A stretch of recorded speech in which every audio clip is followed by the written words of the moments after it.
Halo teman-teman sekalian, Assalamualaikum warahmatullahi wabarakatuh. Perkenalkan, aku Munawar Ibnu Nugraha Purba. Aku mahasiswa dari jurusan Komunikasi dan Penyiaran Islam A, Fakultas Dakwah dan Komunikasi dengan NIM 0101221003 di Universitas Islam Negeri Sumatera Utara. Nah, gimana nih semuanya? Kabar teman-teman semuanya? Semoga dalam keadaan sehat walafiat dan lancar terus rezekinya ya. Nah, di pembahasan ataupun di video kali ini kita akan ngebahas tentang hadis nih. Dengan judul pembahasan kita kali ini adalah komunikasi dalam penyampaian wahyu ke perspektif hadis juga. Nah, mata kuliah ini tuh dipangku dengan dosen kita bernama Bapak Haji Muhammad Iqbal Abdul Muin LCMA. Nah, tanpa berlama-lama teman-teman sekalian, marilah kita masuk kepada video dan juga pembahasan kita kali ini. Nah, sebelum kita masuk nih, ini adalah menu dari pembahasan kita kali ini. Yang pertama kita akan ngebahas tentang pengertian dari wahyu itu dulu sih. Nah, pengertian dari wahyu, lalu yang kedua ada wahyu dan tanzil. Lalu yang ketiga ada hadis yang terkait dari judul kita, lalu yang keempat adalah proses penyampaian wahyu itu tadi. Nah, langsung saja kita masuk kepada pembahasan tentang wahyu. Pertama-tama sekali, apa sih wahyu itu? Nah, wahyu itu diambil dari atau al-wahyi atau wahyu adalah kata masdar dan materi. Kata itu menunjukkan dua pengertian dasar, yaitu yang pertama tersembunyi dan juga cepat. Nah, oleh karena itu, makalah dikatakan bahwa wahyu adalah pemberitahuan secara tersembunyi dan juga cepat yang khusus ditujukan kepada orang yang diberitahu tanpa diketahui orang lain. Itu makna dari wahyu itu sendiri. Nah, secara istilah, wahyu juga didefinisikan sebagai kalam Allah yang diturunkan kepada seorang nabi.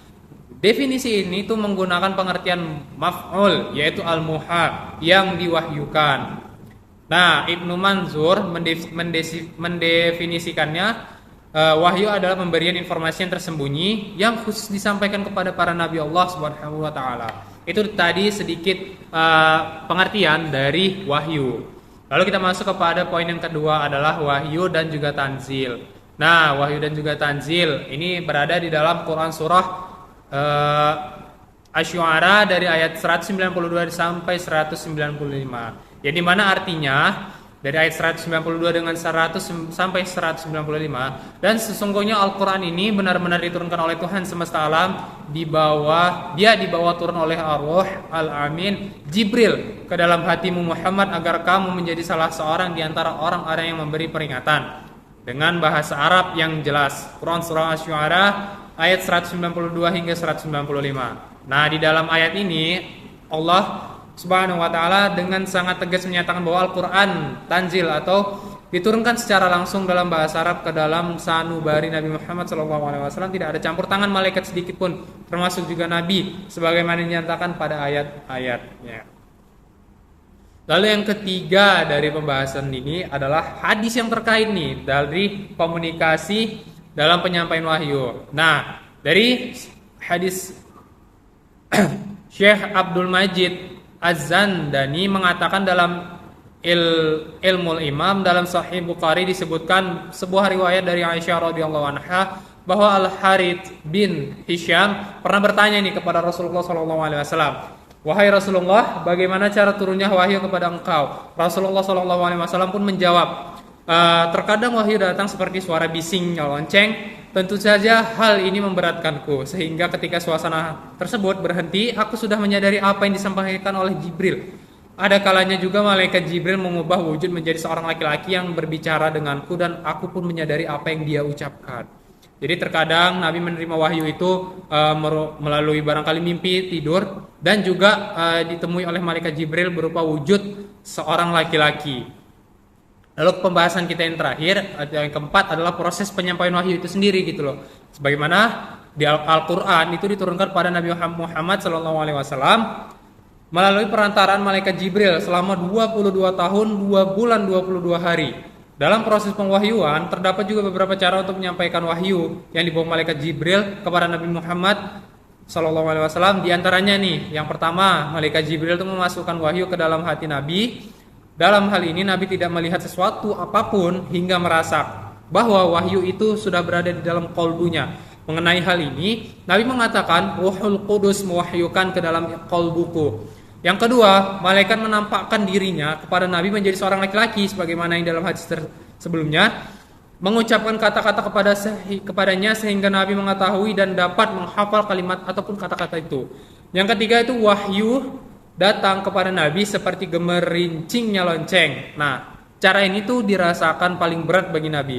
Kadang pada keningnya berkeringat meskipun turunnya wahyu di musim dingin. Kadang unta baginda Nabi terpaksa berhenti dan duduk karena merasa berat bila wahyu turun kepada Nabi sedang mengendarai unta itu. Terus yang keempat, malaikat menampakkan dirinya kepada Nabi tidak berupa seorang laki-laki tetapi benar-benar sebagaimana rupa aslinya. Itu adalah sedikit pembahasan dan juga penjabaran dari pembahasan kita yang berjudul komunikasi dalam penyampaian wahyu. Nah, barangkali bisa bermanfaat bagi teman-teman sekalian. Selanjutnya kita ada kuis nih tentang judul kita kali ini, yang dimana kita punya soal, ada 5 soal. Nah, teman-teman, kita masuk kepada soal yang pertama nih. Nah, yang pertama itu pengertian wahyu yang dikemukakan oleh Ibnu Manzur adalah ayo apa tadi pertanyaannya? Nah, jadi jawaban dari pertanyaan ini adalah B, yaitu pemberian informasi yang tersembunyi yang khusus disampaikan kepada para nabi Allah Subhanahu wa taala. Pengertian wahyu sebagaimana yang sudah saya sampaikan tadi di atas. Lalu yang kedua, pertanyaan yang kedua.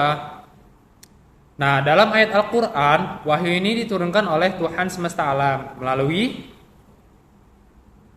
Nah, ini teman-teman. Kalau teman-teman semua menjawabnya Ruh Al-Amin, ini keliru ya. Jadi jawaban dari nomor 2 adalah A, malaikat Jibril. Karena dalam ayat Al-Quran, wahyu itu diturunkan oleh Tuhan melalui malaikat Jibril. Lalu yang ketiga, nah, cara turunnya wahyu kepada Nabi Muhammad yang disebutkan dalam hadis adalah, nah, cara turunnya wahyu kepada Nabi ini yang disebutkan dalam hadis, jawabannya ini adalah B, wahyu datang seperti gemerincingnya lonceng.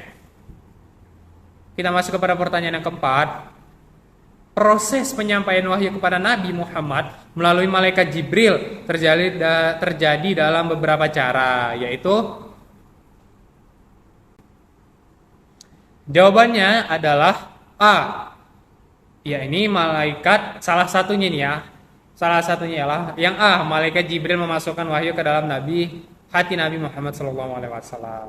Lalu yang kelima, proses penyampaian wahyu kepada Nabi Muhammad berlangsung selama sebagaimana yang dibahas tadi, jawabannya adalah B, yaitu selama 22 tahun, 2 bulan dan 22 hari. Oke teman-teman, terima kasih.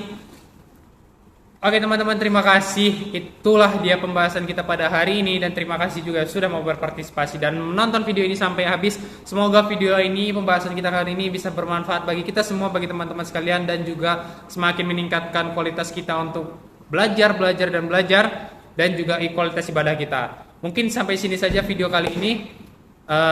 Akhirul kata dari saya, terima kasih. Wabillahi taufiq wal hidayah. Wassalamualaikum warahmatullahi wabarakatuh. Saya Munarif Nugraha Purba, pamit undur diri. Sekian.